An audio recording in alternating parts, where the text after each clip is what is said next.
Day and time. What happened today, years ago?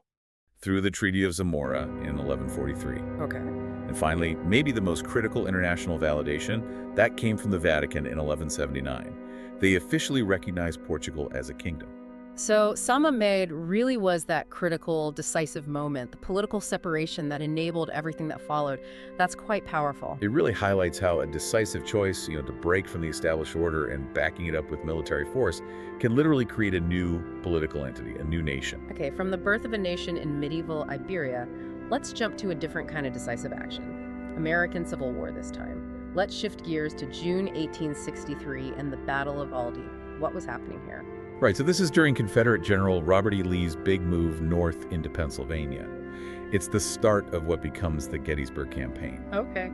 And a crucial strategic requirement for Lee was secrecy. He absolutely needed to keep the Union Army of the Potomac, which was then under General Joseph Hooker, guessing about where his army was and what his intentions were. And J.E.B. Stuart's cavalry, they were the ones tasked with providing that secrecy. Precisely. Stuart's Cavalry Corps was operating as this vital screening force. They were positioned between Lee's main army and the Union forces, basically trying to blind the Federals to Lee's movements, keep them in the dark. So the Union objective was pretty clear then. Pierce that screen, find out what Lee was up to. Yes, exactly. The Union cavalry, commanded overall by General Alfred Pleasonton, was actively trying to find gaps in Stuart's screen. They needed to push through and gather intelligence on Lee's location.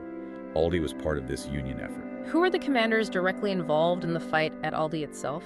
Okay, for the Union attack, it was Brigadier General Judson Kilpatrick leading the charge.